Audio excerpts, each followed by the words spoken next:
Meus irmãos, a paz do Senhor Jesus, tudo bem com vocês? Espero que sim.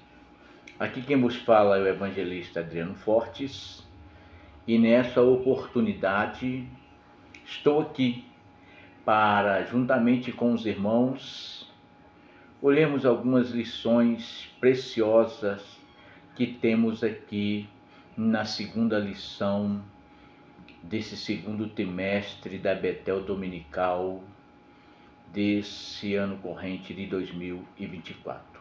São essa que será dada no dia 14, domingo próximo. Será a lição 2, ordenança para participar da ceia do Senhor.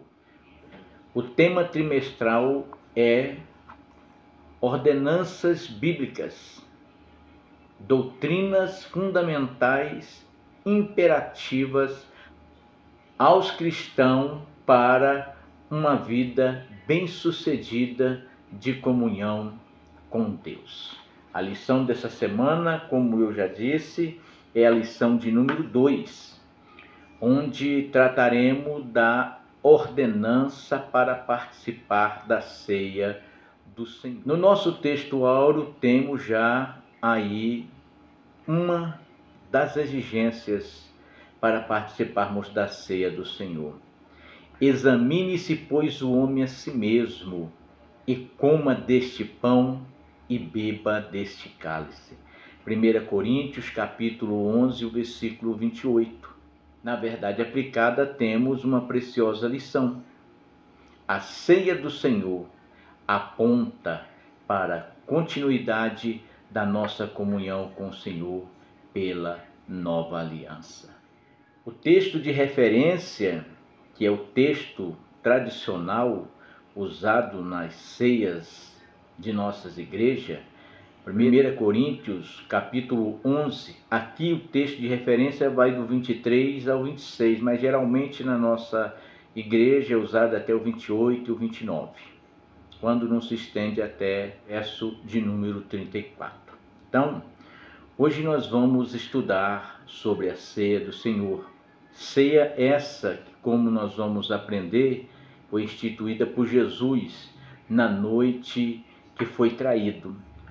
Assim sendo, nós temos aqui como destaque a importância da ceia, tanto para a pessoa em particular, o indivíduo em particular, como para a igreja, de observar através dos preciosos ensinamentos que temos nas Santas Escrituras a sua significância para nós. No nosso primeiro tópico, nós temos aqui a respeito os direcionamentos da ceia do Senhor. Que no primeiro tópico temos por objetivo mostrar esses direcionamentos da ceia do Senhor. Assim sendo, meus amados, nós vamos tirar daqui lições preciosas para o nosso cotidiano. E começo por dizer, de acordo com a nossa revista, que a ceia é uma ordenança do Senhor, memorial de sua morte redentora e um alerta para a igreja do retorno de Cristo, conforme nós podemos ver aqui em 1 Coríntios capítulo 11, o versículo 23, e também em Lucas capítulo 22 e o versículo 15.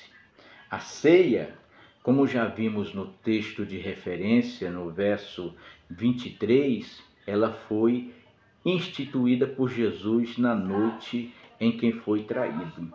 Exatamente quando Jesus estava fazendo esta ceia na Páscoa.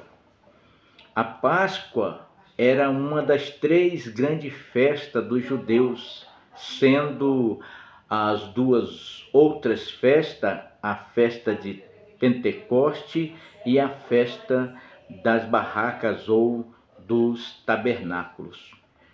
Uma outra lição que aprendemos aqui concernente à Páscoa é que a Páscoa ela aponta para 3 fatos importantes na história de Israel e que vai apontar também para a igreja lá no futuro.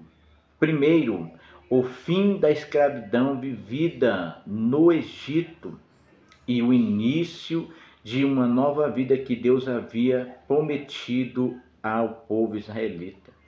E o começo da caminhada rumo à terra prometida, onde eles iriam gozar desta nova vida, conforme nós podemos ver aqui nas Sagradas Escrituras, em Gênesis capítulo 12, versículo 14, versículo 17 e o versículo 27.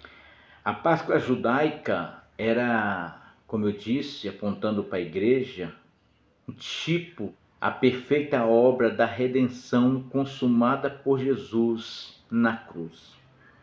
Através do seu sacrifício, ele nos libertou da escravidão do pecado.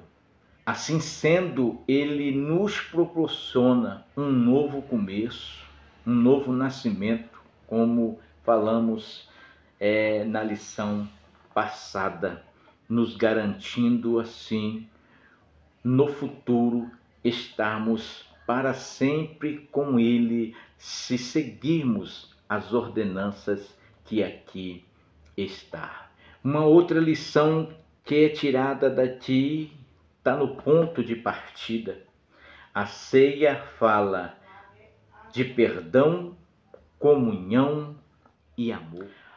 Assim sendo, aprendemos aqui também que a ceia serve para edificação, exortação e consolação. Assim sendo, nós vamos aprender aqui que a ceia, ela aponta ou direciona para Jesus. 1.1 direciona para Jesus no passado. Sem dúvida, a ceia é um marco para lembrarmos o momento mais extraordinário da história da vida cristã, onde Jesus sofreu, pagou um alto preço por nossos pecados. Curioso é que em Êxodo, na saída dos israelitas do Egito, Deus, através de Moisés, deu essa mesma ordenança aos israelitas. Êxodo 12, versículo 25 ao versículo 27. Então, trazer à memória é trazer à lembrança aquilo que nos traz esperança. E o que trazer à memória? É trazer à nossa lembrança o ato mais sublime que alguém fez por mim e por ti, por nós. É eu estar me lembrando que ele me amou primeiro, ao ponto de sofrer a mais severa prova em meu lugar. Lembrar que se estamos em comunhão e união no corpo e no sangue com ele, através do pacto da nova aliança, que foi executado através deste ato tão sublime, tão glorioso, nós temos a responsabilidade, ou seja, trazermos à memória também que temos a responsabilidade para com o reino. E essa responsabilidade é a de irmos anunciar as boas novas de salvação a todos. Por último, lembrarmos que no ato da ceia é indispensável a nossa comunhão com os irmãos. Esta também é uma ordenança que, se não estivermos cumprindo, não devemos nem sequer tocar na ceia. Antes temos que ir até o nosso irmão, entrar em comunhão com ele, para que assim, entrando em comunhão com o nosso irmão, possamos então estar fazendo parte do corpo e do sangue do Cordeiro. O subtópico 1.2 aí aponta para o presente. Aponta para o presente, está nos falando, está nos alertando, nos chamando a atenção, nos ensinando que, fazendo assim, estamos dizendo que queremos a cada momento da nossa vida estreitar a nossa intimidade com o Senhor. Fazendo assim como, irmão? Fazer isso todas as vezes que beberdes em memória de mim. Fazer isso todas as vezes que beberdes.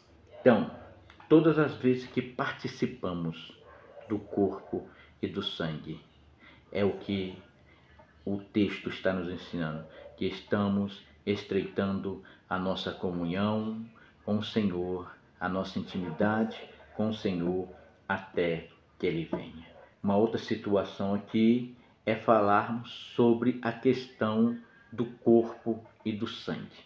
Bem, sabemos que Cristo usou o vinho e o pão, esses dois alimentos físicos, para nos mostrar que aquele que o aceita como o único e suficiente Salvador, todas as vezes que nós, depois de já batizados, já dentro da comunhão, todas as vezes que nós comemos do pão e bebemos do vinho, estamos dizendo para Jesus: eu quero continuar tendo parte em ti, Senhor. Dentro do pensamento romano, eles compreendiam que isso era de forma literal. As expressões ditas por Jesus em referência aos elementos da ceia do Senhor, eles entendiam isso literalmente. Quando Jesus disse: esse é o meu corpo, este é o meu corpo, este é o meu sangue, quando eles comem e bebem, eles creem literalmente que estão comendo e bebendo o corpo de Jesus. E isso segundo o entendimento deles. Durante o cerimonial, os elementos da ceia se convertem no corpo e no sangue de Cristo. Este ensinamento é conhecido como a transubstanciação. Há pelo menos dois problemas com essa interpretação. O primeiro, de natureza lógica, pois quando Jesus celebrou a última Páscoa, ele estava presente, portanto, não poderia estar fisicamente no pão e muito menos no cálice, já que fisicamente ele se encontrava ali na mesa junto com os seus discípulos. Por outro lado, entender essas palavras de forma literal e não como metáfora cria um outro problema de natureza exegética. Quando Jesus disse que ele era a porta, ele não estava se referindo a uma porta literal, e sim que somente através dele é que o ser humano tem acesso à eternidade com Deus. Por último, nós temos aqui direcionar para o futuro. Isto fala da volta de Cristo. Este é um sentido escatológico que aponta para a segunda vinda de Cristo. Se realmente ansiamos para ver Jesus voltar, então nós temos que pregar as boas novas do reino de Deus. Um outro apontamento que aqui nesse sentido escatológico é a esperança e a alegria. A próxima ceia, ela pode ser na eternidade com o Senhor. Sendo assim, meus amados, aprendemos aqui nesse primeiro tópico que a ceia do Senhor serve para edificação, exortação e consolo, conforme diz Paulo em 1 Tessalonicenses capítulo 4, versículo 18. Consolai-vos uns aos outros com essas palavras. No segundo tópico, nós temos aí a importância da ceia para o cristão. Aqui, queremos, na continuidade da nossa fala, de maneira bem sucinta e remissa, destacar a importância da ceia para o crente em Cristo Jesus. No 2.1, nós temos aí a importância de examinar a si mesmo. Este ato do autoexame, meu amado, cabe ao indivíduo, somente ao indivíduo em particular. Pois quem conhece o íntimo e o escondido de cada um, senão Deus? Salmo 139 nos deixa isso bem claro. Uma outra situação que me vem à memória aqui, a lembrança, o caso de Ananias e Safira em Atos capítulo 5, para Deus ninguém mente. A Bíblia vai dizer que diante do Senhor a nossa vida está nua e patente. E a quem é que temos que nos apresentar? A quem é que temos que chamar a atenção? A Deus. É a Deus que temos de nos apresentar. É a Deus que temos de chamar a atenção.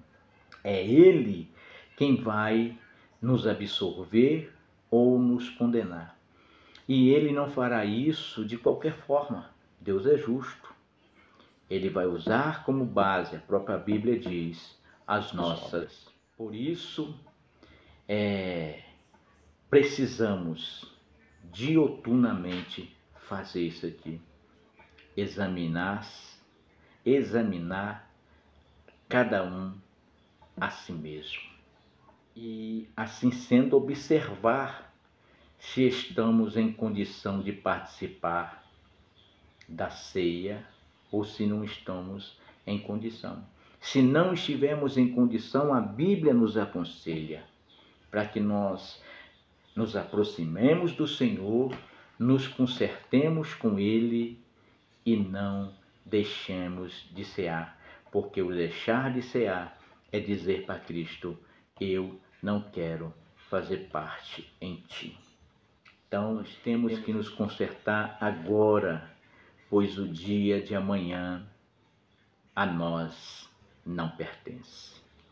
E como é que me examino, evangelista? Isso é o que veremos aqui a seguir, no 2.2, a importância de julgar a si mesmo. Ou seja, porque se você se examina, se autoanalisa, você vai encontrar, ou pelo menos o Espírito de Deus vai soprar sobre você o que não está correto.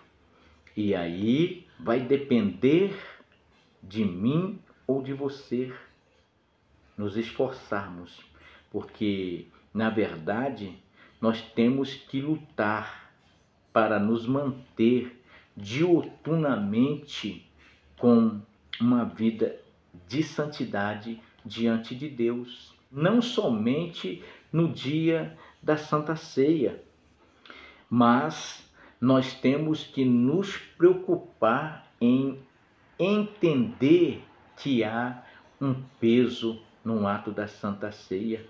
E por isso nós temos que nos esforçar para nos policiar diuturnamente para viver uma vida de santidade. E não vimos tratar a ceia como uma coisa natural. Aí eu penso que, assim sendo, surge também a necessidade, porque nós não somos super homens, super mulheres, mas temos a necessidade de estarmos pedindo ao Espírito Santo que nos ajude, que nos fortaleça, para que a cada dia possamos nos apresentar diante de Deus com uma vida que agrade ao Senhor. E só conseguimos isso se estivermos diuturnamente fazendo uma autoanálise, nos vigiando e, é claro, confiando na ajuda do Espírito Santo, que é quem testifica com o nosso espírito se isso ou aquilo está certo ou está errado. Por isso, a necessidade de vivermos no Espírito, como o apóstolo Paulo nos aconselha.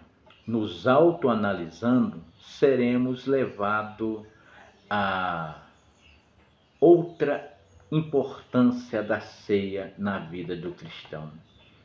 O 2.3. A importância de corrigir a si mesmo. Nós vimos que primeiro a gente se autoanalisa, examina. Segundo, nós julgamos a nós mesmos. E terceiro, nós nos corrigimos. A importância de corrigir a si mesmo aponta para a nossa responsabilidade pessoal. Tanto no autoexame, como no meu julgar, como no meu corrigir a mim mesmo. Porque no dia em que estivermos diante de Deus, não poderemos colocar culpa no nosso próximo pelas nossas atitudes e obras erradas. Mas seremos nós que seremos responsabilizados pelas nossas próprias ações e atitudes diante de Deus. Na balança do Senhor, nada passa desapercebido. Deus, Ele é justo. Assim, portanto, aprendemos aqui que não podemos participar da ceia do Senhor de maneira irreverente, irresponsável, fazendo as coisas relaxadamente, como a Bíblia condena. Devemos antes buscar estar sempre com uma vida de santidade, pois o crente que realmente almeja a eternidade com Deus precisa saber que para irmos para o céu tem de ter comunhão, santidade, simplicidade e humildade. Esses 4 princípios, entre outros, são indispensáveis para quem quer ir morar no céu. Assim sendo, nós resumimos dizendo: não podemos participar da ceia do Senhor com irreverência. Por último, nós temos aqui o nosso terceiro tópico: a relevância da Santa Ceia para a Igreja. Pegando aí a partir da conclusão desse segundo ponto e adentrando já no terceiro tópico, hoje em dia é raro ver ensinos como este, que fala da importância da ceia. Talvez por isso observamos algum participar do culto da ceia como se estivesse participando de qualquer uma outra reunião. Meus irmãos, é na Santa Ceia onde lembramos, ou relembramos, ou somos relembrados pelo Espírito de Deus do maior ato de Cristo por nós. É na Santa Ceia onde nós vemos o cumprimento das promessas feitas lá no Velho Testamento, quando falava que viria um Messias e que ele iria padecer, mas que no terceiro dia ele ressuscitaria. Ou seja, aqui no ato de Cristo sendo crucificado e ressuscitando ao terceiro dia, está a maior manifestação da vitória da Igreja do Senhor. Sem ressurreição não teria sentido algum a ceia do Senhor, pois sem dúvida a ceia é um marco do início da vitória da Igreja, que seria consumado na crucificação de Cristo. Jesus, logo ao sair da ceia com os seus discípulos, ele disse em Mateus 26, 29, desde agora não bebereis mais este fruto da vide, até aquele dia em que o beba de novo convosco no reino de meu Pai. Assim que Jesus acabou de cear com os seus discípulos, ele sobe ao Monte da Oliveira para orar e dali desce, sendo carregado para ser julgado, e logo veio a crucificação. Mas ao terceiro dia Jesus ressuscitou, consumando de uma vez por toda a nossa vitória na cruz.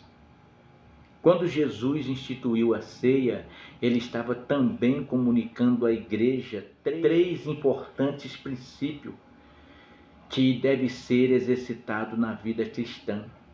A ceia do Senhor, ela aponta, primeiro, 3.1, para a comunhão da igreja.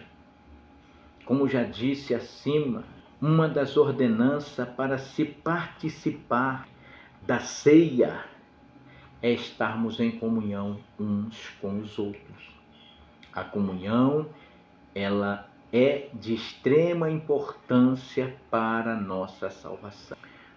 O símbolo da comunhão na vida do crente é a cruz, tanto no sentido vertical como no sentido horizontal. A comunhão do crente com os céus é no sentido vertical, e a comunhão dos crentes de um para com os outros é no sentido horizontal. Essa é a nossa comunhão de um para com os outros. Assim como sem santidade não podemos ver Deus, da mesma forma é se não estarmos em comunhão uns com os outros. A ceia também aponta para a perseverança da igreja. A perseverança fala da nossa diurna luta para permanecermos fiéis, leais, obedientes e submissos até o fim. Como nós vimos aqui, o que significa perseverança? Perseverança quer dizer, de maneira bem simples, nós temos que estar pronto a suportar tudo, aguentar tudo, a resistir tudo até o fim. Sem dúvida nenhuma, este é um verdadeiro desafio para a vida daquele que almeja o céu. A perseverança, meus amados, ela deve ser exercida pelo cristão no anunciar também das boas novas. Tem que haver persistência em pregarmos a palavra do Senhor. A igreja não pode parar, não pode desistir. A igreja tem um alvo, e o seu alvo é o céu. Por isso que a própria Bíblia declara: as portas do inferno não prevalecerão contra a minha igreja. A própria Bíblia nos adverte que somente aqueles que perseverar até o fim é que vai alcançar a salvação. Se estamos em Cristo, com certeza será Ele que, por intermédio do Espírito Santo, vai nos dar força e capacitação para nos mantermos firme e forte no caminho, independente daquilo que estivermos vivendo, seja de luta, seja de bênção. Assim sendo, nós temos aqui o último tópico, subtópico 3.3, a esperança da igreja. Aqui nós temos, já até falamos acima, nessa questão da visão escatológica, aonde a ceia do Senhor aponta para a volta de Cristo, aonde hoje nós estamos ceando aqui entre os irmãos, mas na esperança de que amanhã estaremos com o Pai na eternidade. Para isso, não vou me alongar mais, já foi nos dado aí no decorrer dessa lição como devemos nos portar para que possamos experimentar dessa viva esperança como igreja. Olha, não bebereis deste fruto da vide até aquele dia em que o beba de novo convosco no reino de meu Pai. A igreja precisa perseverar, conservar a esperança na promessa que Jesus fez de voltar e nos buscar para a grande ceia junto com o Pai. João capítulo 14, versículo 1 a 3. Ele disse: eu irei e voltarei para levar-vos comigo. Concluindo, meus queridos, Paulo nos mostra aqui os passos que devemos seguir na celebração da ceia do Senhor. A consciência e a responsabilidade que recai sobre nós, sobre cada um de nós, ao participarmos desse ato glorioso. Que Deus em Cristo vos abençoe. Não deixe aí de deixar o seu joinha, seu like, compartilhar essa lição com outros. Se possível, comente aí, deixe seu comentário. Se não é inscrito, se inscreva em nosso canal, tá bom? Que Deus em Cristo vos abençoe e até a nossa próxima lição.